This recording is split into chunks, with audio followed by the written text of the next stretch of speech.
What's up YouTube? Scott A Tradition back with another video. Hope you all are doing well. It's been about a month or 5 weeks or so since I made a video. Really haven't been picking up much, to be honest. Just, you know, prices are still pretty high on a lot of things, and just not much has come up for the collection as far as the stuff that I collect. The high grade vintage Packers are pretty much dried up out there, I would say, for the most part. So did get a couple cool items in a couple weeks ago, so I thought I'd share those with you. So I got in a couple of proof cards, and these are the first proof cards that I've ever picked up. And if you're kind of curious to what a proof card is, basically they were used in the printing process of a card.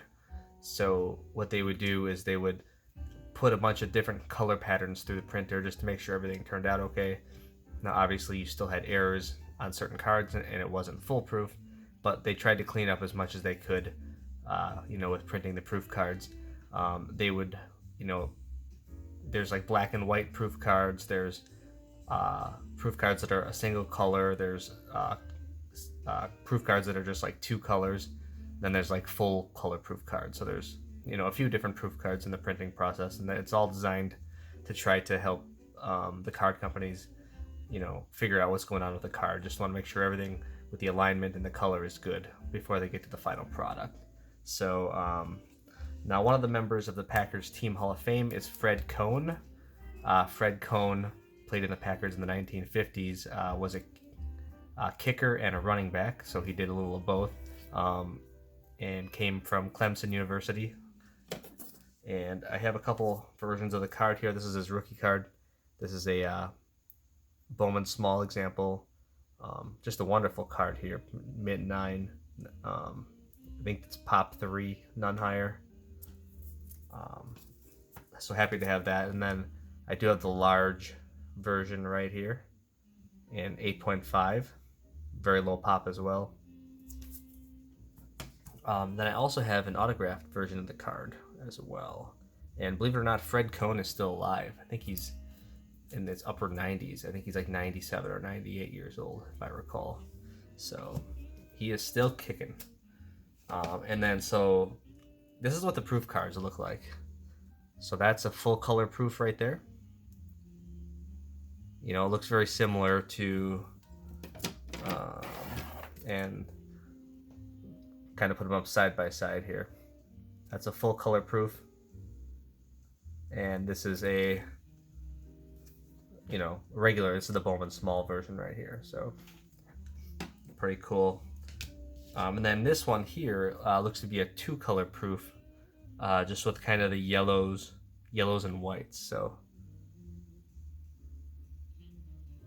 proof cards are pretty rare. They don't come up very often.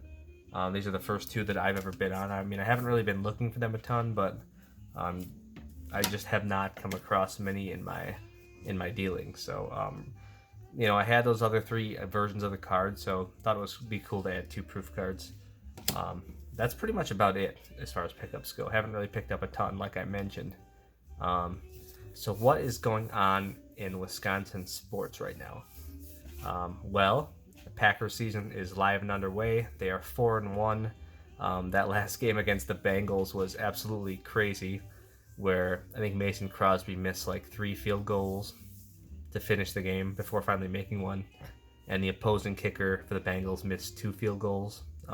So it was like this wild back and forth game, but Packers ended up coming up on top.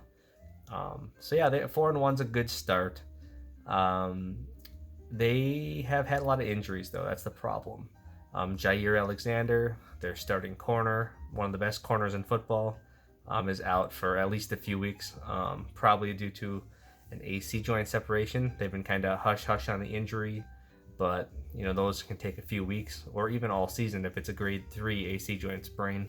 So it just depends kind of what's going on there. Zadarius Smith, their best pass rusher, ended up having back surgery.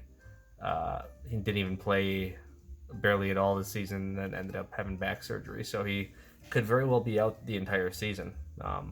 Although they do hold out some hope to maybe get him back towards the end. the best left tackle in football, I think, David Bakhtiari, hasn't even played a snap yet. Started the year on IR after tearing his ACL at the end of last year. Elton Jenkins, their all-pro guard, hasn't played the last couple weeks. He's been out with an ankle injury. Their only center, they just drafted this year because they lost Corey Linsley.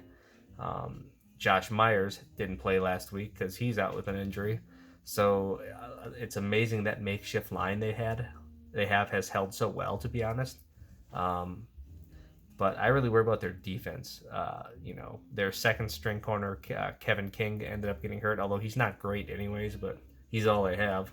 And he ended up getting hurt last week. So I think we're really seeming to see a war of attrition already in NFL this year. I know the Packers are not the only team that suffered a lot of injuries, so we'll see what happens. It's a long season. But I guess as long as you have those most important components, you can still be competitive. So yeah, they 4-1. Not going to complain about that start. My Wisconsin Badger football team, that's another story. I think they're 2-3 now. Losses to Penn State, losses to Michigan, Notre Dame. Pretty much anybody that's good, they have lost to. And that's been kind of a continuing theme here over the last few years. They beat up on teams like Western Michigan and Illinois, and they just don't play well against better opponents.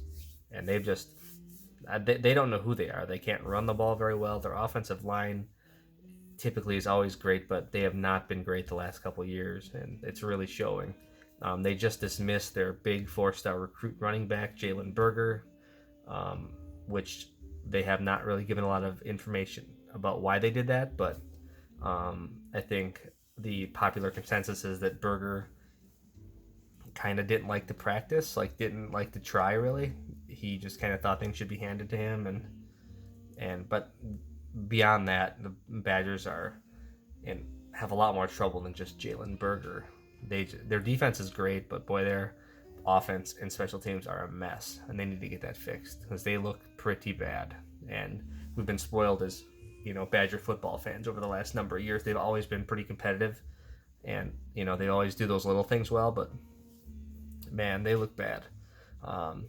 Now, as far as the Brewers go, they made the playoffs, and they had a great record, one of their best seasons on record, to be honest. But great pitching, they had World Series caliber pitching, that to be honest.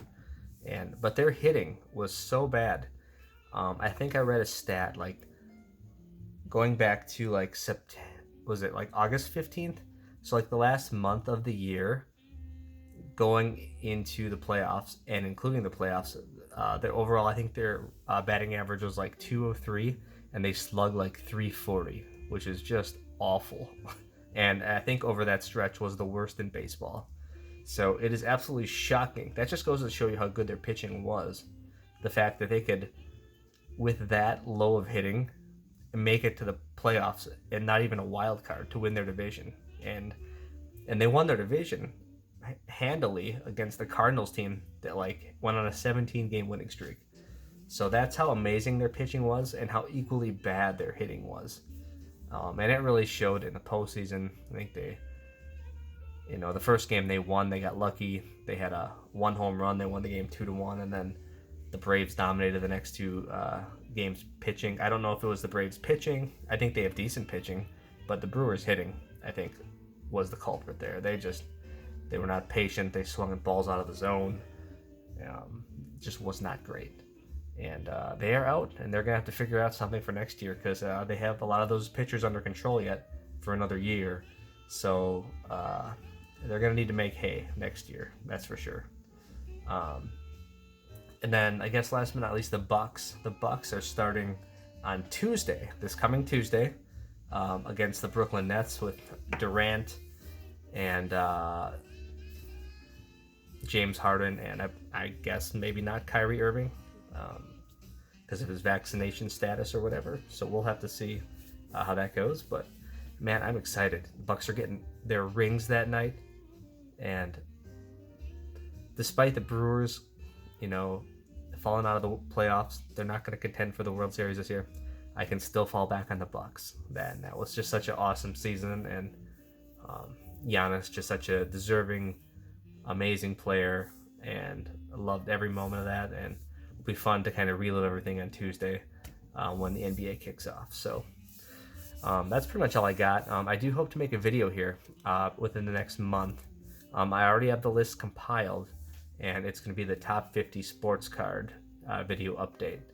And there's definitely been a little bit of movement on some of the cards. A lot have gone up, some have dropped down, and others have kind of taken their spots. Some have dropped away altogether.